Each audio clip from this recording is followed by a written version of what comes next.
Have you ever wanted to be funnier? Have you ever wanted to be that person that makes people laugh? Are you a presenter, a speaker that you need to have this connection with your audience really fast? I am all of those things. I want to entertain, I want to inspire, I want to connect. And being funny is not that easy.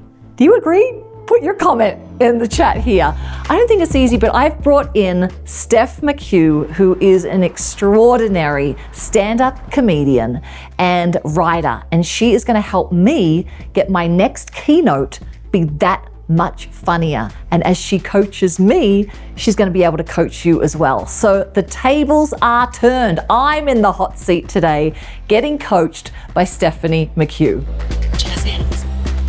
My name is Stephanie McHugh. I have been doing stand-up comedy for over 20 years. I have a dry bar comedy special. I have an open bar comedy special.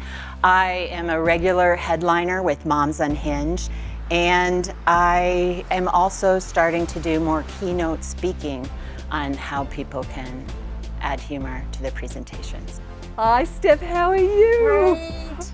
I'm excited to show her just a simple trick how you can have humor for a specific group or time, location that you're at. It really goes a long way to show that particular audience that you're there for them. Are you ready for the table to be turned? You're in the hot seat. Uh-oh. I love making people laugh, and I love when other people find that they can do it themselves too. Steph, I think being funny is so important in communication, in leading. Maybe it's a meeting, definitely if it's a keynote. Like, why do you think being funny or adding humor is so important? Rachael-Jayne, that is a great question. And to me, I think it's fun. It could be scary sometimes too, but mostly fun. Mm-hmm. And it is a great way to connect with your audience and be memorable too. Yeah. If you make people laugh, so many times people will say, I can't remember that stand-up comedian's name, but they were the one that had that one joke about the dog. You know, they remember where they laughed. And I think that people don't put a lot of focus on it. And so when you can come out and have a few laughs, people like, wow, this is going to be good. Like it gets them, you know, a better anticipation for what your message is. And you said connection. I think that is at the top of the tree, because for me, it's different to you. You're doing a lot of stand-up comedy. It's a whole different crowd, right? Exactly, yeah.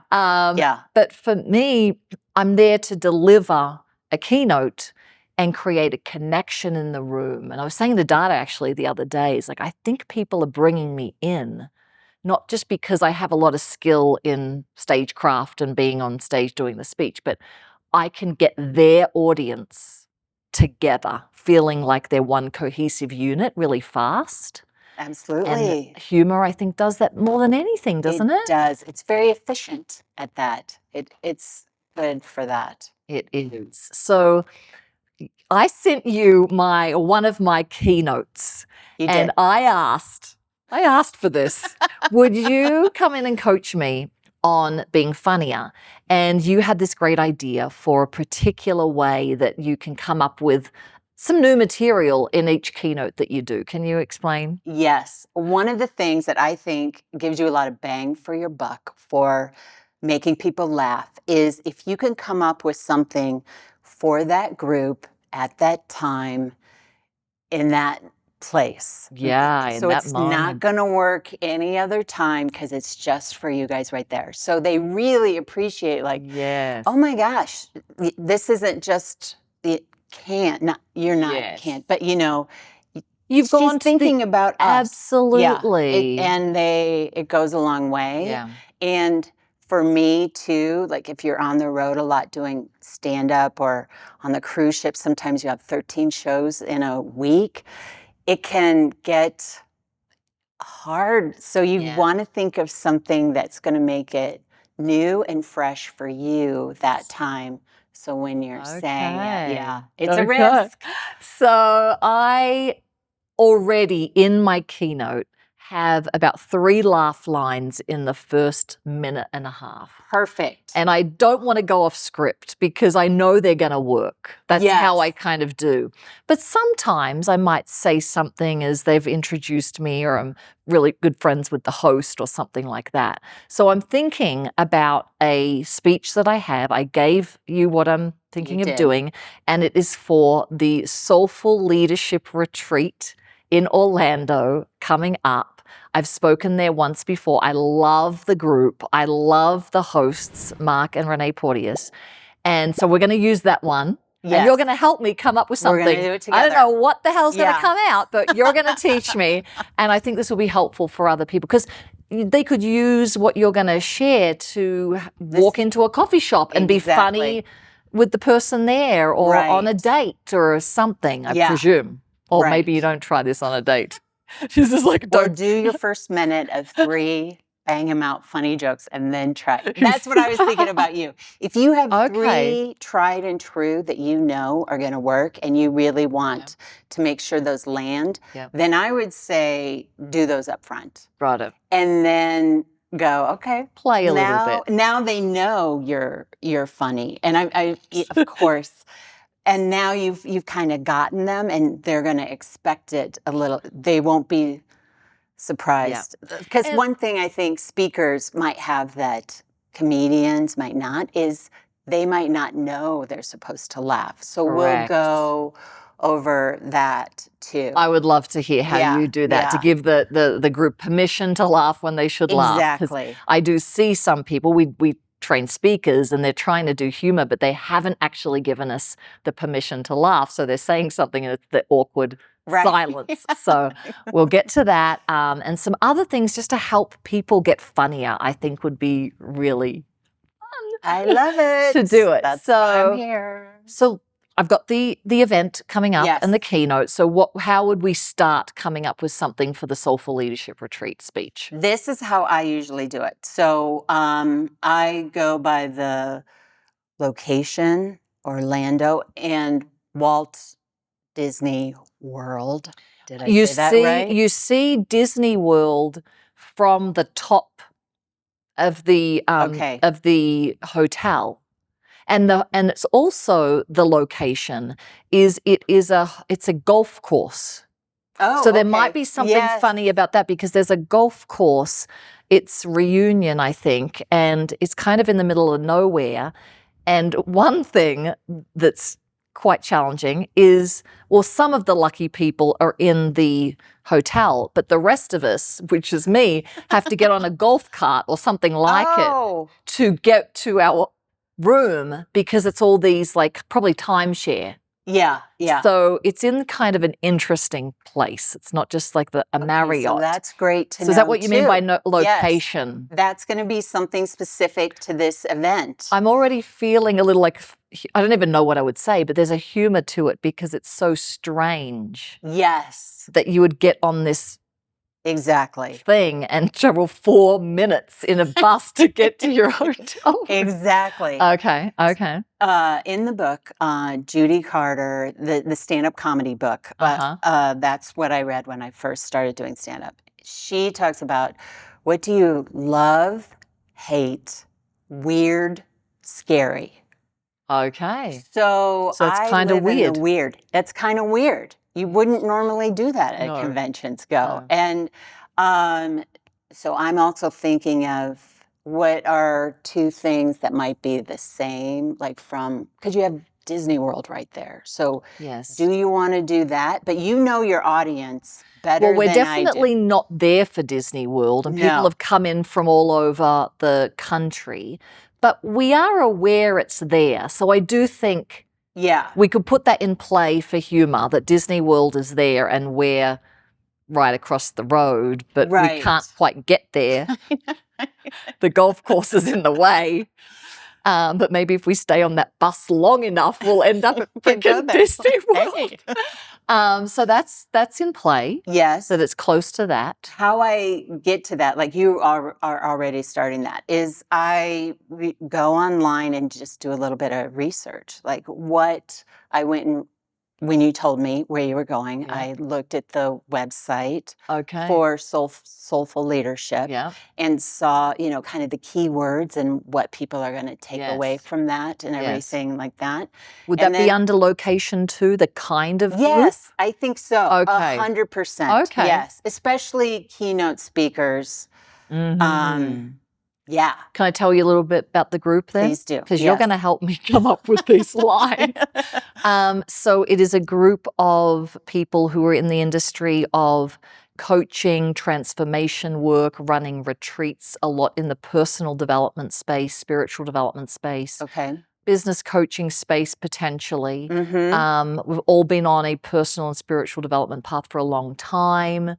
I'd say half the room would be called woo-woo by most of the world. Yes. The other half wouldn't so much, but it's kind of in that.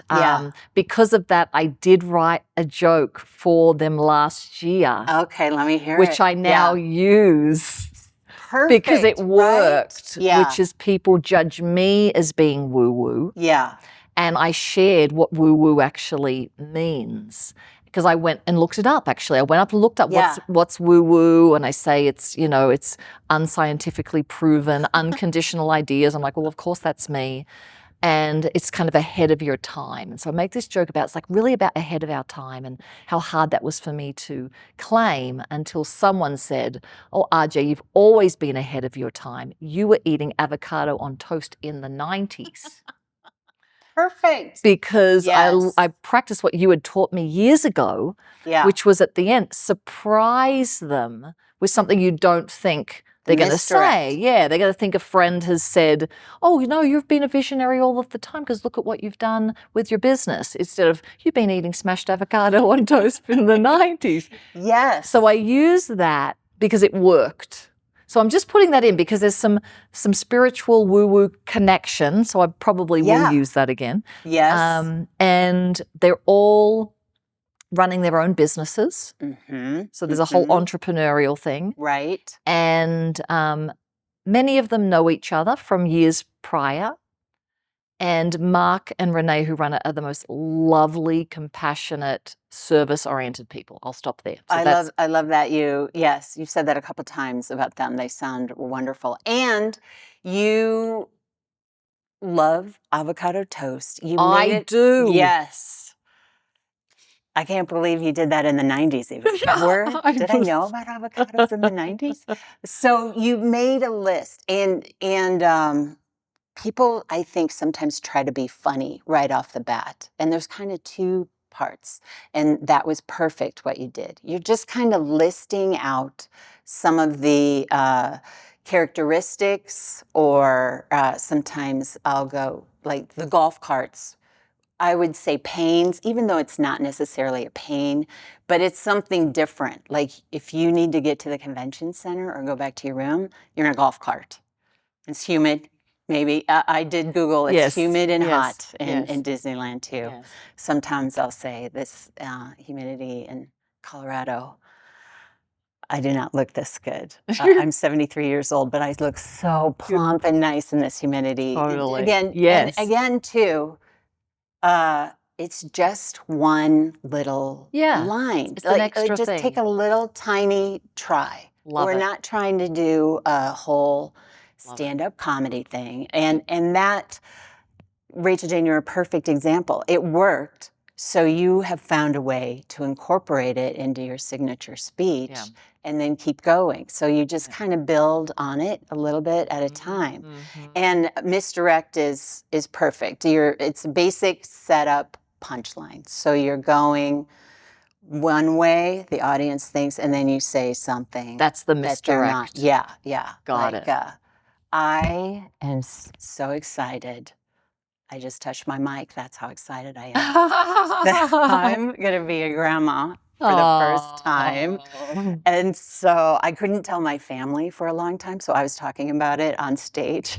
Because they didn't want you. Because my daughter told me early, but she didn't want to tell Yeah. everybody else until Yeah. she was like Yeah. through the first trimester. Yeah. So I wouldn't say anything at home. Congratulations. Thank you. But when I would be in Grand Forks, North Dakota, I would go, I am so excited. You know, what do I want to be called? There's, you know, Grandma, Mima, like Nana. But I think I'm going to go with Carol. So another example of not what people I mean, it's think. just the laughter Right, is not what I thought you would say. And my daughter hates that joke, by the way. She's like, nobody's going to call you Carol. I'm like, you're going to have to sleep sometime. And I won't do that. But that's how funny and Yes. silly it is that the Right. misdirect Yes. doesn't have to be extraordinarily smart. It's just, I didn't think she was going to say that. Right. Gets the response. Exactly. Love that. Yeah. Love that. So you're being straight in the setup, and then there's the misdirect curve. Yeah. Yes.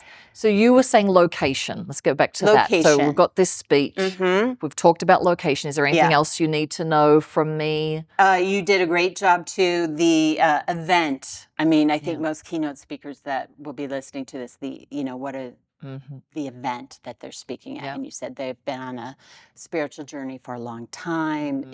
So woo-woo, entrepreneur. Yeah. And so we've got that. And sometimes I just think about the event, the golf course. I was thinking about Disney World also. And I wrote a list of everything both things have. And Disney, like the event has and Disney World has? Yeah. Or the group, okay. To see if there's any similarities between the two. Is that a comedy technique? It is. Okay, yes. So list things of two things, see if there's a similarity. Correct. But I'd love to know what was similar between Disney World and for me, like you both want the world a better place. Now my mind's going. That's right. Yeah. We want the world to be happier. We want to bring a life, aliveness to the world. Exactly. Happy. So, yes. So I thought, what are some things in Disney World that are annoying? And I thought of, It's a Small World. Why is that annoying to you? Right. One line I thought is you could say, I love that we're here. Right. I can see Disney World right from my room. And we're both, the soulful leadership, are here for creating a connection with people and making the world a better place. But you don't have to hear, it's a small world after all. Here. And that's right. And how many of you are going to have that going through your head now? You're welcome. Or like, don't say it. So just playful. Got it.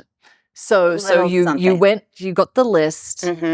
One, it's to make the world happier. Yes. And then you must have gone into, well, what are they doing to make the world happier? Or did it just come to you that the small world? Oh, no, you said what's irritating. Yeah. What's a way I can, have a misdirect with you both have this, but what makes you better soulful leadership than Disney what World? makes us better, or what makes us, more relaxed or in a better place? Yeah. Got it. Yeah. I love that. Yeah. I love that. And so do you want to go to you said earlier, the love, hate, weird, scary. Right. You were Right. saying that to me earlier today, and I was like, oh, I want to know more about that, but I wanted to keep it for this. What's that technique? That's just the attitude you're going to bring to the joke. I sometimes think of it as, like an onion. Yes. And you may find too that you resonate with something more than other. I am in weird all day, every day. I just like I the find weird this thing. weird. I find that weird. Yes. Okay. Yeah. So it's more like a comedy persona. Yeah. That you're in the weird? For that, yes. Yeah. Got it. Yeah. And so that's like my starting point and the attitude that I have. And it kind of helps you think, where do I want to go with this? With your list. What's something weird is what I do. So let me give you an example. Yeah. I had a Moms Unhinged show in Butte, Montana. I'm already laughing because I'm Australian. I think it's Butte, Montana. I know. Yeah. So I was staying with my cousin in, excuse me, in Missoula. I asked his son, who's 20, can you tell me some stuff about Butte? And turns out it was, I think, the largest town west of the Mississippi at some point. And it has gorgeous, beautiful theaters. And who would have known, right? In Butte, Montana. Yeah. So that's something interesting.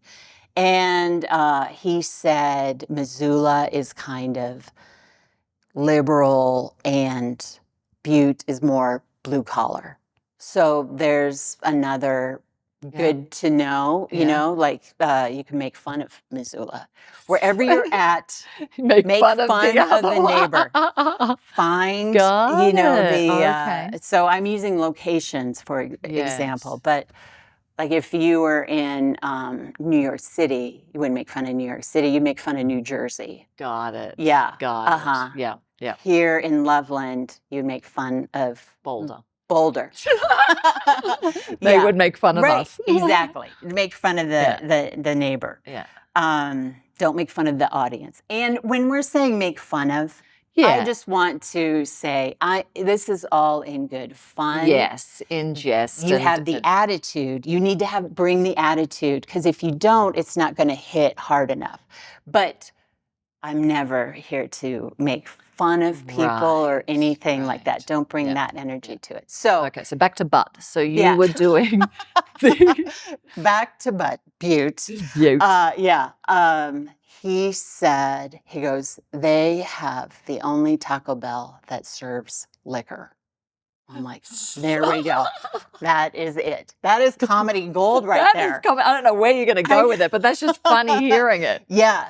So then I go with alliterations. I like alliterations too. So I'm just sort of trying to think. There's a lot of funny words at Taco Bell. You know, chalupa is a funny word. I thought, what's a wine? Or, you know, what's a funny liquor?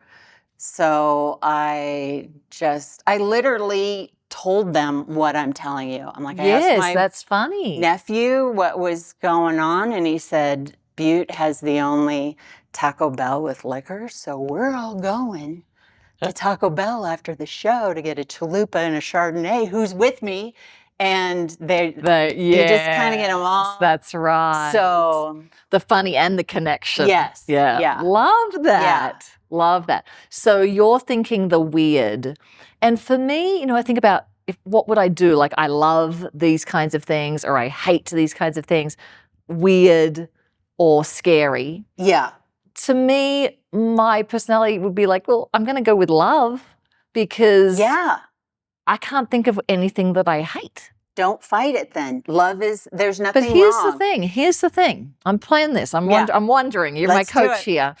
Because I've also heard, like, go with your natural personality, but also play your opposite, because when you play your opposite, it's funny. Yeah. And so when I think about even speaking, if I lean into the love, you know, what I love about speaking and meeting other speakers and all of that, there's places that I could go, and I'm not a hate person, but even as I say, what do I hate about speaking? I'm thinking, like, I hate those other women keynoters who look like they don't need Spanx under those lights. Right. Now, of course, but that's against my personality of who I am. Yeah. Is it funnier to put in things like that they thought, I'd never thought she would say that?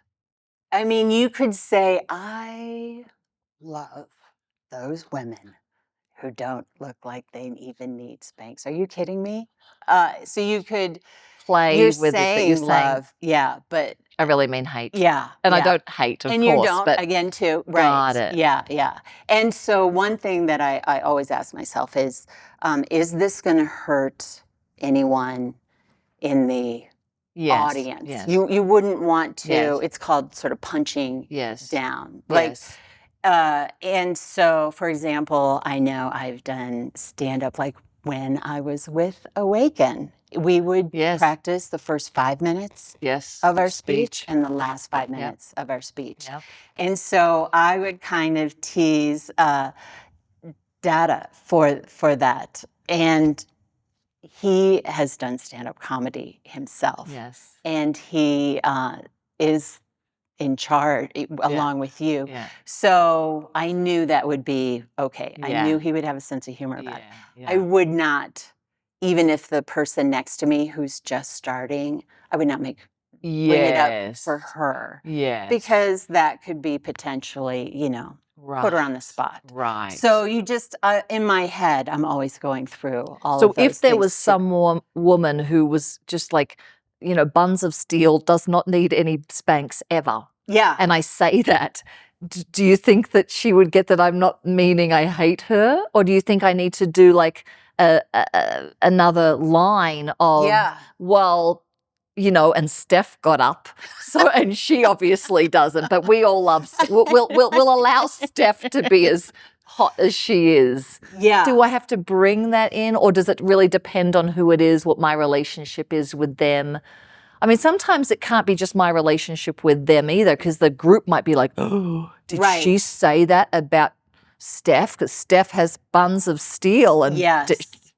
Yeah, that is a great nuanced question. So before, I'm just kind of thinking all those things through and maybe have an exit line or something like that makes the person feel good, yes, that they know exactly. that. Yeah. And probably maybe trying it out on someone. Actually, Dada is someone I try these out on all the time. Yeah. I will try things out with my kids, or I have a friend who's a stand-up comedian, so sometimes I'll call him. Yeah. Like recently I was performing, I only had 5 minutes, so it was for Colorado Public Radio holiday extravaganza, and a lot of the people coming in were older.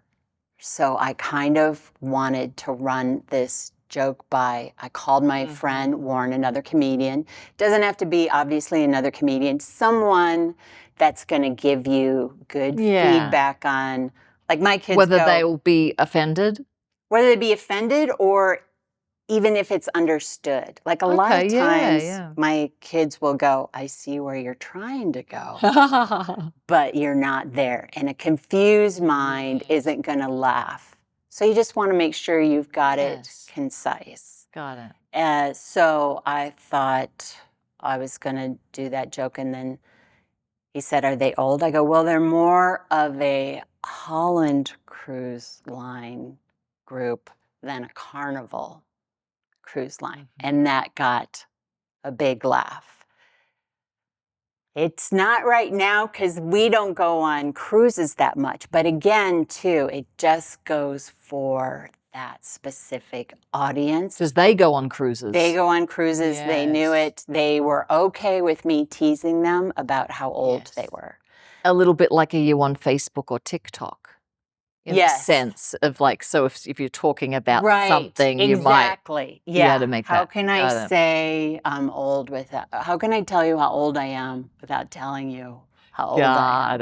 Got it. Type of thing. Good. So you checked it out a few times. Checked it out, and then I wrote it out just on a scratch piece of paper sometimes, and then I say it a couple times so that when I'm doing it, it flows out as smoothly as possible. And I find so Dada's gotten onto me about this a lot, is like write it out and cut out the words. If you don't need any word, take the word out. Is that how you do it? You'll edit it down? Exactly. Yeah. So I'd love your help to go back to how to string this it's a small word after all thing that we want to do, because I know we want to make it short and punchy, take out superfluous words, all that kind of stuff. Right. So where should we start if you're now going to drill me into the actual final product? We got our list. We got what we wanted to say. So now I would write it out, and we're just going to speak it now. For the soulful, one thing I noticed being, and I would say too, you said, I can see it from my window. Every morning I wake up, I can see Disney World from my window. This is my first draft of it, and then we're going to cut it up a little bit more. Which made me think, Disney World and soulful leadership, we have some things in common. Like, we're both here committed to everyone being happy, living a good life. Joyful life. Joyful life, yes. Yeah, you tell me some of the words. Because I think of joy as the world, and joy is kind of a word that they might use. Yeah. Happy and joyful world. Happy and joyful world. But here at Leadership, or Soulful Leadership, you're not going to hear, it's a small world after all, to get that. And I think we should be happy about that. We should be happy about that. Got it. Great. My take on it, but let's make it, more yours. Okay. And why I was putting in the leadership too, because that's a way to showcase what they're about. Absolutely. Some of their core values. Yeah. And then throw a little silly in there to kind of cement it in the audience's head. Okay. So I'll just do it off the cuff. Let's just do it off the cuff a few times. God, okay. So I got up this morning and I'm opening my windows and I'm thinking, I get to see Disney World outside of my hotel room every morning. And then I got to thinking, there's a lot of similarities between Disney World and us soulful leaders and Disney World. We both want to bring joy and happiness to the world. But one amazing thing about being a soulful leader is we can do that without having to hear, it's a small world after all day long. Yes. That was great. That's everybody out there. First draft. Yeah, first draft. And exactly, too. If people could think about humor as a process, whittling it down.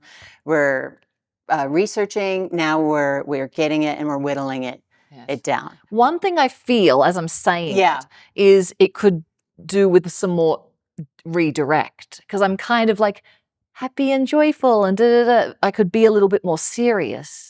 I think so too. In the lead up, and then come into the it's a small as something that was not joyful. Right. And I feel as a comedian, you would be better at knowing for speakers, but to me, I don't want them seeing it coming. Exactly. You want to show that, so some of your facial expressions and stuff, show it afterwards. Later. Exactly. Yeah. So if it doesn't laugh, then you're like, but as you're saying it, you're going to be more straight. So a little bit more straight. This morning I woke up and I can see Disney World from my room, which I thought was really amazing, because there are a lot of very similar things between us, our soulful leaders here at this retreat, and Disney World. We both want joy. We both want happiness. We both want to have other people come alive. But here, we don't have to hear, it's a small world after all. And like that juxtaposition. That was great. Feels more Did like that it feel would. Good? Yes. Better? I mean, it's not landed in me, because I'll know when it's funny for me. Right. Then I know it's going to be funny for them. So it's not quite funny for me yet. Yeah. Why is that? Oh my gosh, I'm cringing. I'm looking back at this with you. I'm watching this with you, and I notice I'm trying too hard. I do want to be more deadpan. I don't want to have so much facial expression. I'm kind of trying too much to make it funny early on. It's exactly what Steph is saying. And I'm also noticing how important it is to look back at yourself, even though I'm cringing, and how can you try these techniques and record them and look back at how you're delivering them, because it's all in the delivery. Maybe you don't like It's a Small World After All, and that's okay. Well, No, what is it about that? The small world, it's irritating. it's irritating. It's irritating. But you're supposed to like it. Everybody, or it's supposed to be happy, but it's not, right? So that is more funny to me. It's a small world after all. Like, yeah. What did you what did you say? It's supposed You're to be. supposed to smile when you hear that song, but Right. it's just not making me smile. Something like that might be a secondary point. You're supposed to love that cheery song, but you just don't. I like that. I want How you would to you do make it it one better? more time because I think we can whittle it down even more. Less words? So that less words, and it's more of a triple, which is a humor thing. Walt Disney, or Disney World. See, that's why I would have to say it a couple times in my head. Disney World and Soulful Leaders, I noticed, have a few things in common. Connection, joy, but you don't have to listen to It's a Small World After All here. I didn't use the voice. You would want to use the voice. So it's maybe not bup, use the voice. Bup, bup. Okay. And so happy, joyful, but don't have to hear It's a Small World. We don't have to hear It's a Small World After All. Okay. Yeah. I think this is a good place for a triple or a three. It's like duck, duck, goose. The third one is the shift. Yep. So we want to keep it concise. And I think we had three, then It's a Small World. So think about like joyful, bring happiness to people, and we don't have to listen to It's a Small World After All. So another thing is, I like that. And I like it without the singing. you could add, if you get a laugh, then you could sing afterwards. Then you've got two laughs after it. You're welcome. I just sang it. We're going to get it out of our heads, though. We're going to keep going. Why? Because we know how to connect, because we're soulful leaders. I don't know. I just, just kind of riff with it. Yes. And so, yeah. So I have to come up with the three and really know what they are. So the first one is the things that we have in common is we want to bring joy to the world. We want to bring happiness to the world, but we don't have to hear It's a Small World After all day long. Exactly. I would say... Would I want to put the word world, It's a Small World After all, or just we want to bring joy, we want to bring happiness, and we don't have to listen to It's a Small World After all day? I would put in... That's great. Yes. Okay, so cut out the world. I would say it's but soulful leadership. But here at soulful leadership, you're not going to hear. I would throw in soulful leadership in, yes, just to so make there's it similarities. Really clear. Yeah, there's similarities between both of us. You are saying that great. We want to bring joy, we want to bring happiness, but here at the Soulful Leadership Retreat, we don't have to hear the song It's a Small World After all day long. Right. I think that feels more me, and I think without doing the singing. Okay, there you go. Love that. Now, you've got that in the back of your head, because when you're up there, you can go, you know what? If that gets a big laugh and I just feel in the mood, you can sing. I'm going to say that afterwards, and you'll get another laugh after that. Got it. You could, in my head, I'm just thinking about things. Is Mark one of the hosts? Yeah, hosts, just, you could tease them, don't say that in front of them. Or... They love it. Yeah. They love it. It's their favorite song. Yeah. That's right. Great. Okay. However, awesome. So this is, I love this. I'm giving you some ideas. Yeah. But you are making it so you feel totally comfortable. You are the person who's up there. I want you I to have feel to feel it. You've got to feel it. So I'm pulling together the location. I'm pulling together what's similar. I'm pulling together less words, a redirection, and the power of 3. You've given me a lot here to think about that I can bring there. And I think I can bring this at the coffee shop down the road. Kind of like as I'm walking in. Now, here as we wrap up, I give a challenge, a 14-day challenge or a 7-day challenge to everyone that I coach here. I'm open to you challenging me. I love it. Have you got something? Did you bring something? What would be good? Not just in my keynote, so other people could follow along, but something that I could use to get funnier just in life. Okay, here's your 14-day challenge. We were talking about love, hate, scary, weird. That's the attitude you're going to bring to the joke you're going to say. But so for the next 14 days, when you're going to do something, just ask yourself, pick an emotion about something. Love, hate, weird, or scary. Yes. Like if everyone goes big, go small. I hate lint on the left side of my body because when I go to open the door, I see it. How just, you know. Just play with it. Just play with it. Yeah. There's no wrong answer. And just go. So when I go into dark hat, I hate going in here because I can't just have one matcha. I need 4. Yes. So that's not anything really funny, but you kind of giggled. You can exaggerate with and it like because probably, I need 72. And they cut you off at 30.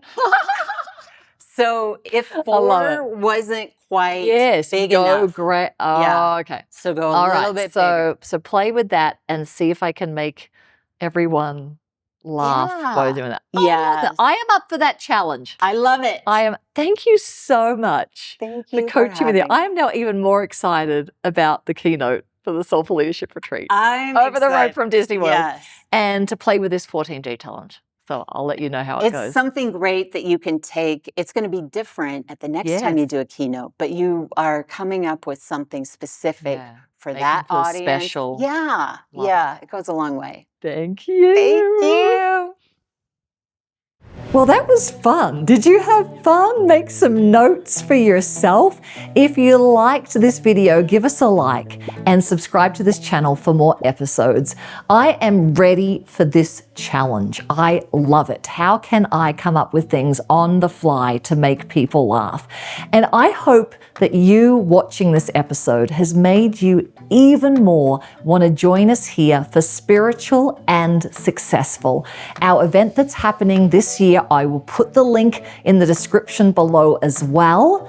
This is your experience to come to Casa Sagrada here in Loveland, Colorado, and go through the work that really changed the way that I speak, that the way I lead, the way that I can have an unshakable inner peace no matter what is going on.